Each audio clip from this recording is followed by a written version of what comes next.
Hello and welcome to Off the Shelf Reviews.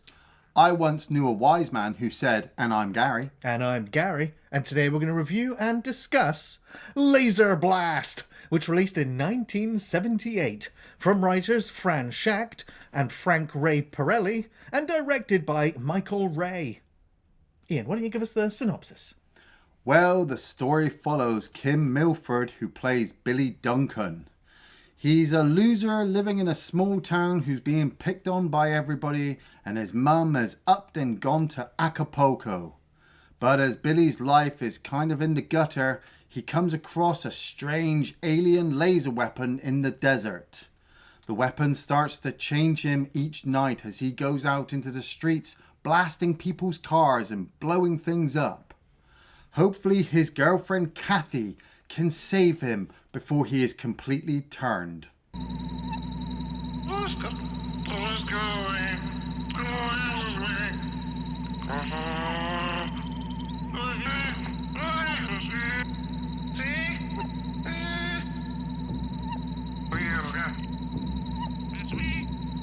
Well, this is a Full Moon Features production, straight from the mind of Charles Band.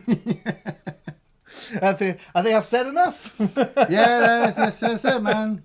Except, I'm sorry, Ian, for making you watch Laserblast. I mean, I do have a question. Yeah? How can a movie about aliens and lasers be so goddamn boring? That is a great question, and one we should pose to the filmmakers.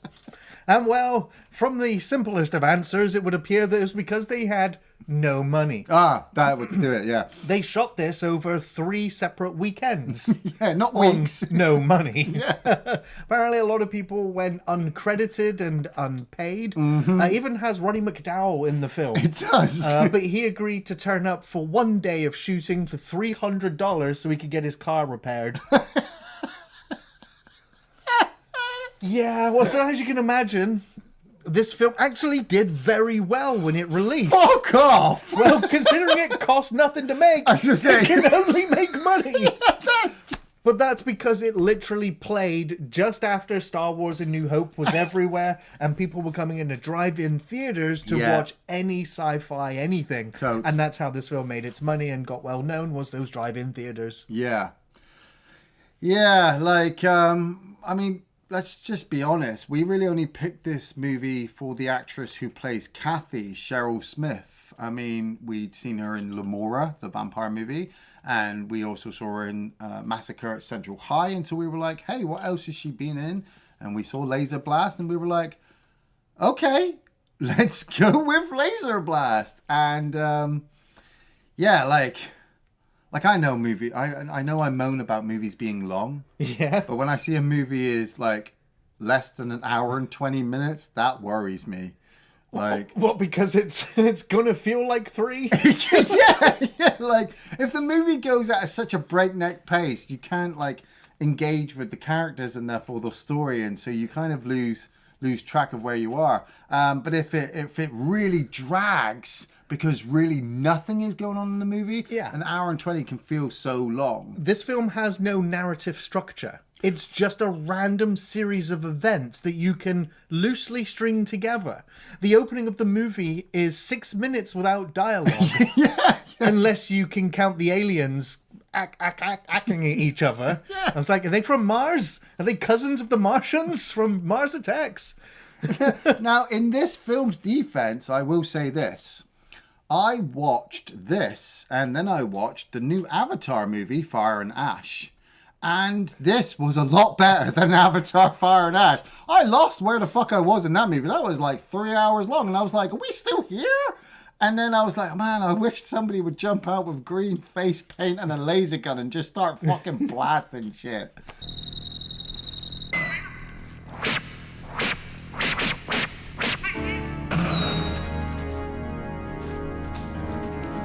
But yeah, this movie, it threw me off right at the bat because, you know, there was a guy in the desert and he's running around with this laser gun on, and he's got a green face, and I'm like, oh, we're on an alien planet. Right. Like, oh wow, there's the alien spaceship flying over the top, superimposed onto the screen. You know, here come the weird stop motion aliens that have been superimposed onto the screen as well. They're like turtles that have lost their shells. Yeah.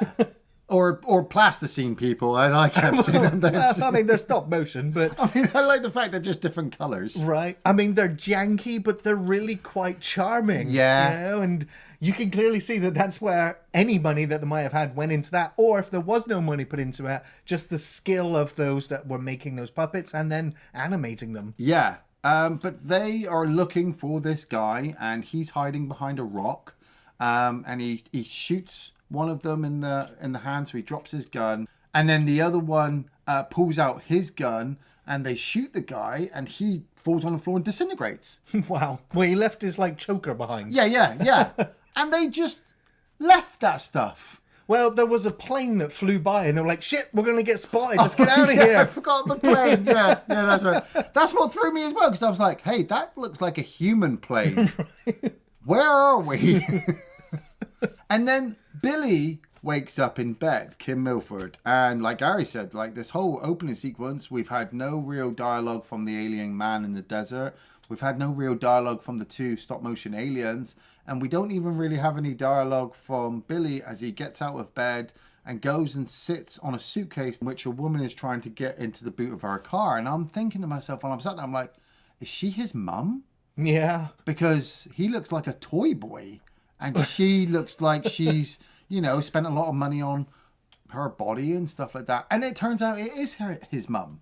She's fucking off to Acapulco. Right. Get out of the movie while you can.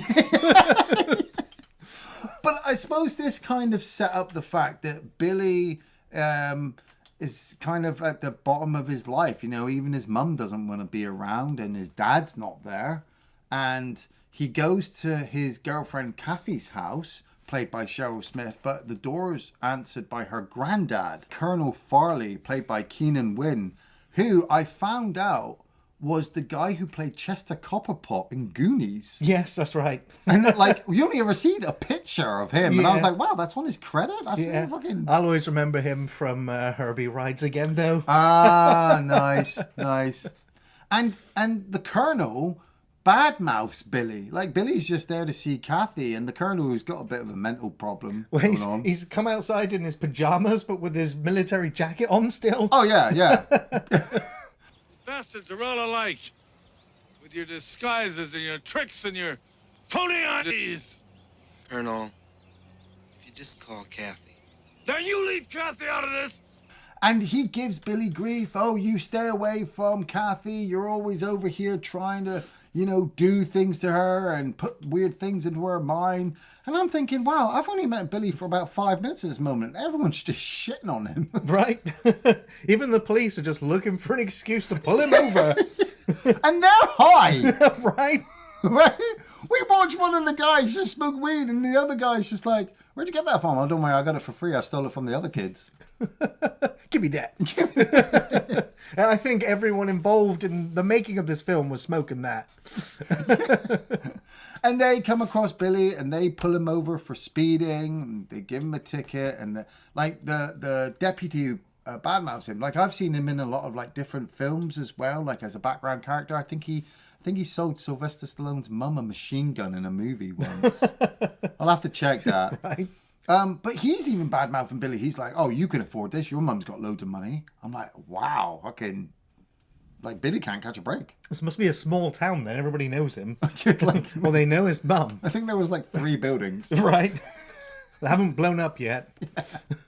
But Billy finds himself out in the desert, and he's just hanging out there. He just manages to pull over right next to an abandoned laser blaster. That was so coincidental. Some product placement as we already had the sequence, his riveting sequence where he goes to get some Coke. Yes. He ends up punching the vending machine. Yes. Just because everyone's giving Billy a bad time today, including the machines. And that's when we're introduced to Froggy and Chuck, isn't it? That's right, yeah. The bullies, I suppose. I mean... He looks like the nerdiest nerd of all nerddom. And yet he is this town's bully. Like, okay. Yeah. Eddie Deason. I mean, Yeah. most of us recognize him from Grease as that guy, but yeah, in this, he's a bully. I'll always remember him from Critters 2, though. I mean, Yeah. at least he had a career after this. I mean, Critters 2 makes this movie look like a fucking masterpiece. Well, no, I meant the other way. I mean, yeah, Critters 2 looks like a masterpiece. But yeah, Billy's now out in the desert and he sees the laser, throws his bottle. He throws his bottle and the bottle just explodes for no reason. And I was like, did the laser blaster blast the bottle? And then in the next shot, I was like, it's not even facing it. That's it. That's like, what how did that me. happen? Because he picks up the gun and he's trying to use it and it won't work. So we watch Billy for a couple of minutes pretend to jump around in the desert like he's blasting stuff. And when you say a couple of minutes, you're not joking. No, it's... Because now we watch a 27-year-old man play a 17-year-old man acting like a 7-year-old child running around the desert going pew pew, bang bang.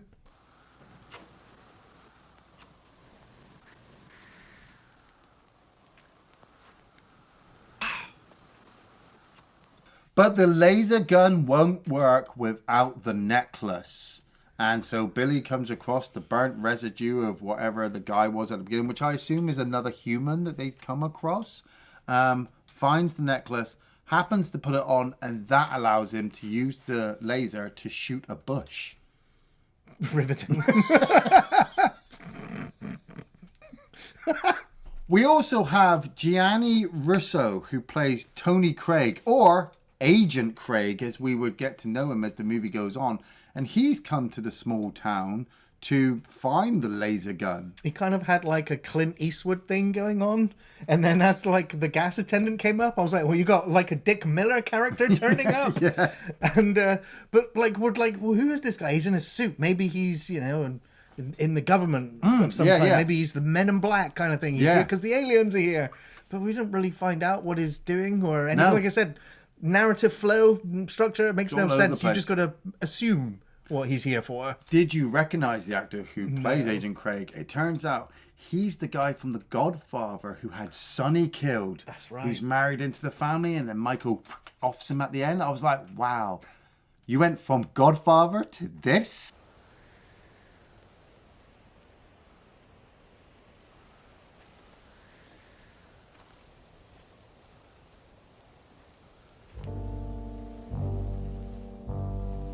But that's, like we said, you know, we've had our players put in, and Billy then makes his way over and he meets up with Kathy. I think, actually, she turns up to Billy's van on her bike. And he jump scares her out the back of the van. Yeah. What are you doing, Billy? You're supposed to be a grown man.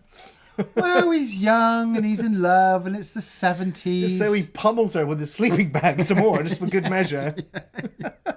But it kind of established for me, especially with the actress Cheryl Smith, that they have a loving relationship, and so Billy's not a bad guy. You know, bad things are kind of going on in his life, and I suppose the laser gun's a bad thing, because it will get bad, but luckily he's found it, and he seems happy, but at the same time, Kim Milford could not emote. No. He's so fucking wooden. Yeah, the case in point when we cut to a random pool party. Oh, yeah, the pool party. And Billy's just like, don't want to do nothing, just want to lay here and do nothing. Yeah. And so we get like 5 minutes of the pool party, and we get introduced to characters that don't really matter. Yeah. We got the birthday girl who's eating her cake. She eats a lot of that cake. She does, yeah. Yeah. And? Yeah, that's it. It's like, where's the fucking laser gun, dude? Where's this going? It's not going anywhere. No. Will it pay off? Not a chance. Billy falls asleep next to the pool, and Kathy decides that she's going to go get changed. And so when Billy wakes up, he goes and asks the birthday girl, like, where's my girlfriend? And she says, well, she's in the house. So Billy goes into the house and wanders around looking for her, and he can't. And then he happens to hear a noise, rushes down into another room, and there's Chuck and Froggy attempting to try to rape Kathy. And I'm like, all right, okay, so I'm assuming that all these people he's going to get revenge on with his laser gun when that becomes a thing. Yeah, you'd think so, right? Yeah. But it's weird because Kathy's just like, no, it's not what it looks like. And then she tells Billy, don't hurt my attackers. Yeah. What? And then they beat Billy up, so she has to jump in and help him, and then she has to apologize to Billy for stopping him from fighting because that's what got him beat up. And then Billy turns around and goes, "Oh, don't worry, you don't have to say sorry. You never say sorry." And I'm like, Billy, like, it would just help if you actually showed some emotion when you're trying to get Kathy's love, or you're showing love to Kathy. But man, this relationship is so fucking. It's terrible. Yeah. Oh, Billy, in some ways, you're the strongest person I've ever met. Yeah, I bet you're the only one in town who thinks that. What else matters? No way. Me and you. And then later that night, when the bullies are getting ready to leave, Billy's had a little transformation, and he's now up on the cliff top, Yeah. looking over with his laser blaster, and, well, he blows up their car. Yeah. There's a lot of cars that explode in this film. I think Yeah. this is the first one. And that's it. We're supposed to believe that the necklace at nighttime when Billy goes to sleep takes him over, turns his face green. He kind of looks like a half Hulk, half orc thing. Right? You know, he can't Because he really doesn't speak. talk, he just behaves like a zombie. That's it. Yeah, he big white eyes and everything. And like I was waiting for fucking Chuck to be in the car because Chuck really loved that car, and if you blew him up, then it would make the whole plot point like make sense. But no, they wait until he walks away because obviously the special effect is they're going to blow up a fucking car, so they can't have an actor in it. And they blow the car up, and everyone's like, "Oh my god, what happened there?" Yeah, like fucking Foggy's reaction to it, his overselling of it. Oh my god. So bad. So it's not long before our aliens, who are on their way back wherever, get interrupted by their commander. I mean, I'm just going to make all this up because Make it there's up. no dialogue. No. But the commander's like, "Oi, you two fucking idiots! Yeah. Take a look at this!" Yeah. And here's the film. Film footage. And the alien's like, "Oh, we don't want to watch Laserblast. That film's terrible. Somebody should tell Charles Band to stop making fucking films." He's like, "No, not the film, you idiots. The gun you left behind. Look, another stupid human's running around with your gun. Go and get it." And they're like, "Sorry, boss, yeah." Yeah. I was like, that was the best scene in the film. That was paraphrasing. That was really good. That was exactly what I imagined they said.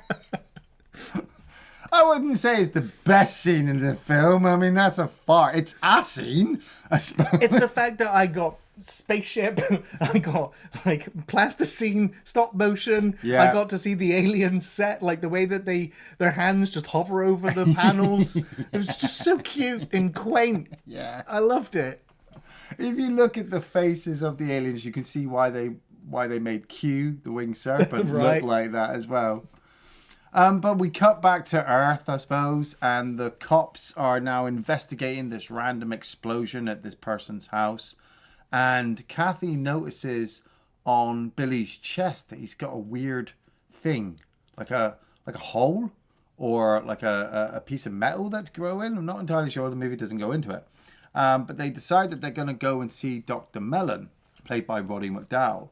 And it's such a funny scene because, like, I suppose McDowell's like the biggest name in the movie. Yeah. And so like his sequence actually works. He's acting in it.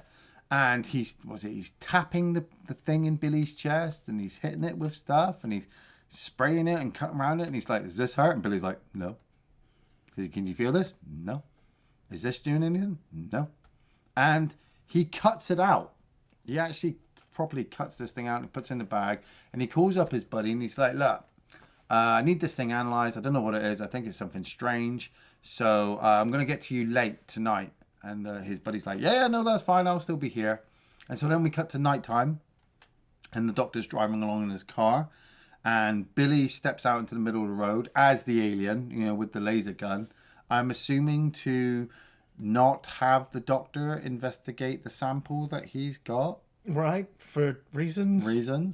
But the doctor can't see Billy because it appears like Billy is standing in front of headlights. And so Billy shoots the doctor's car with his laser gun and the car explodes. I mean, of course it explodes. It has to explode. Of course it's going to The explode. moment Billy killed Roddy McDowall, I was like, you're the film's villain. Now, I yeah. hate you. And I can't wait to see whatever happens to you.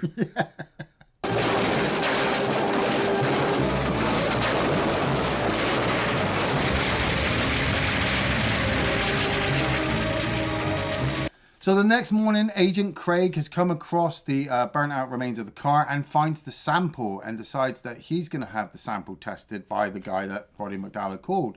So we now get this amazing montage sequence of them just acting like they're using all this weird scientific equipment that I like that. Like he picked up the glass jar with the water in, like He looks at him like, oh, no? Oh, okay, put it back down. yeah. What's that? Microscope. I'll look into the microscope. And now I'll look into the microscope as if we're looking at something. After this drawn-out montage, he's like, well, done every test. Can't tell you what it is. Yeah. Oh, thanks for that. But he does say something as well, like it's growing. Right, yeah. And- Which, will that come up again later in the film?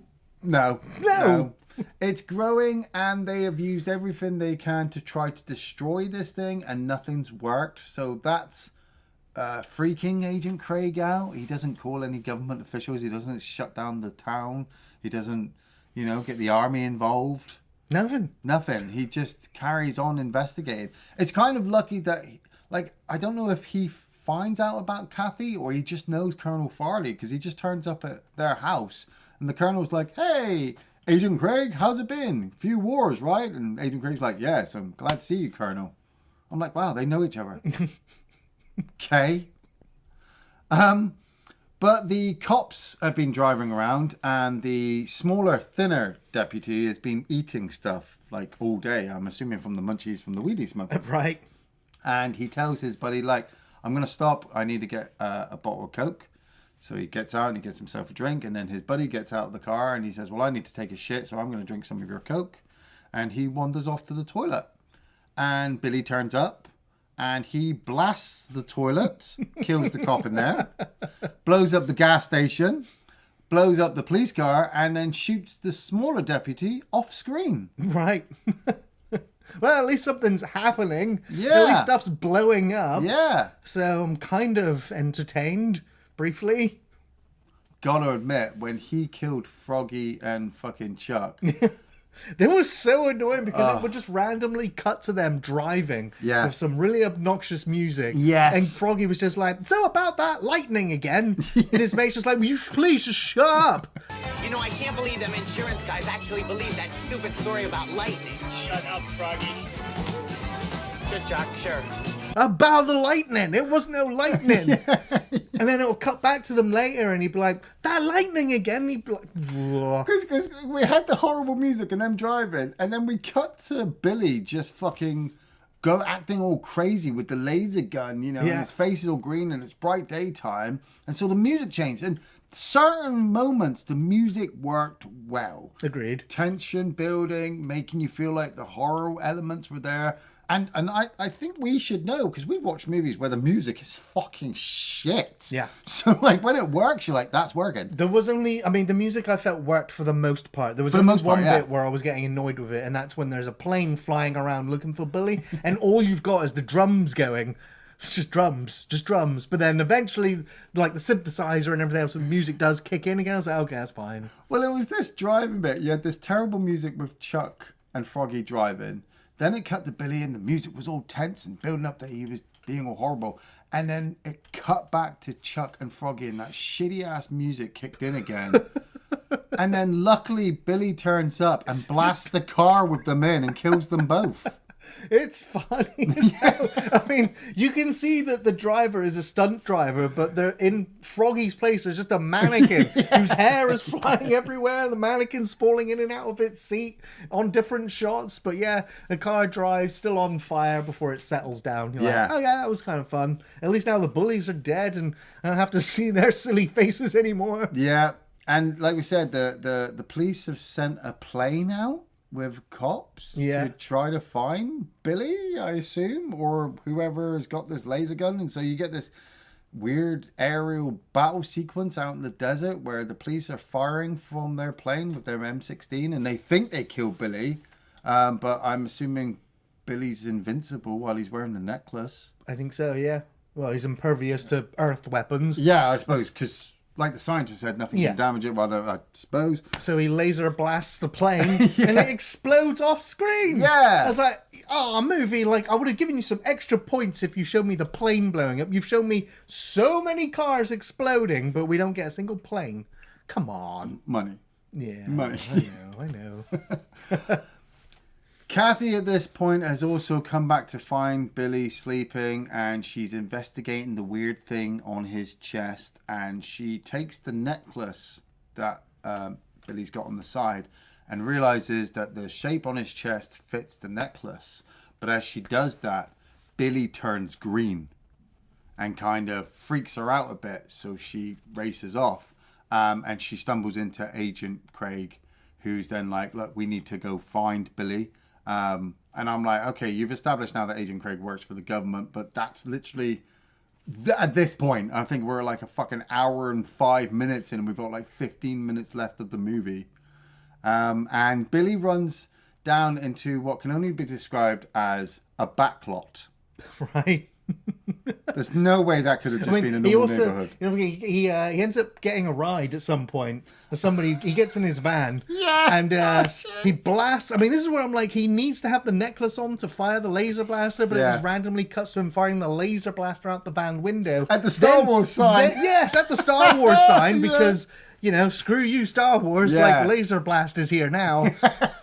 And so the guy in the truck's like, what are you doing? And then necklace is on and he's zombified. So he blasts the driver and then we cut to him. So even though he's a zombie, brain dead idiot, he's still able to drive without the... But yeah, he drives to this back lot and he's there and he's shooting things. Oh, what does he shoot again? That's right. He's Pinball machine. A pinball machine. Oh, The Coke vending machine. The Coke vending machine. The mailbox. Oh. Remember, the mailbox was just there and he blasts. Oh, Let's do that in slow motion. Oh. And a couple of random police cars turn up as well, and we don't see who's in them because we assume that the police from the town, and he shoots the police cars as well, and that blows them up. And Agent Craig and Kathy are there, and they see Billy, fully green masked, laser gun in hand. I mean, he has to be stopped. He is a threat to society. Luckily, the stop motion aliens have turned up again, and they hit Billy with an incredibly long laser ray. I think they really, really hated him. Like, we're going to make sure you're dead, more dead, and painfully dead.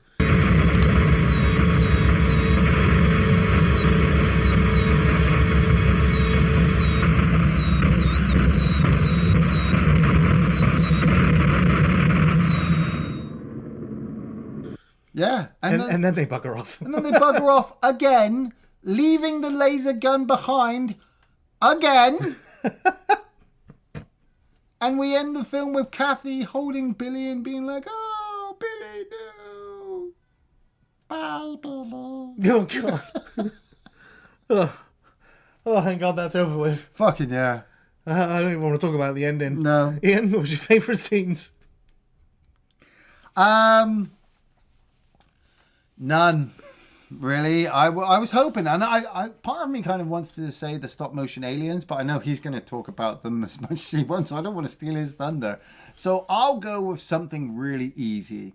There was a woman walking down the street, and she was wearing a tease shirt, and I saw it and went, T-shirt. That was brilliant. I love that bit. That was great. Yeah, that was it, right? Yeah. That was it. Yeah, I quite enjoyed the opening 6 minutes of the film because it was, yeah, it's the cold open. You don't really know what you're going to get, but watching that spacecraft land and the turtle aliens come out, start at each other. When it was flying through space, it was making the most horrible engine noise. Yeah. But I will say there was one gag in the film that I wasn't quite prepared for, and it was the bungling, stupid, high as hell cops. Yeah. And it's already after they've arrested Billy or pulled him over, given him a ticket, and they've sent him off. But as soon as Billy gets in his van and drives off again, he pulls off and speeds off down the road. So the cop's like, what do we do, Pete? Do we book him again? And he goes, nah, too high. I was like, what?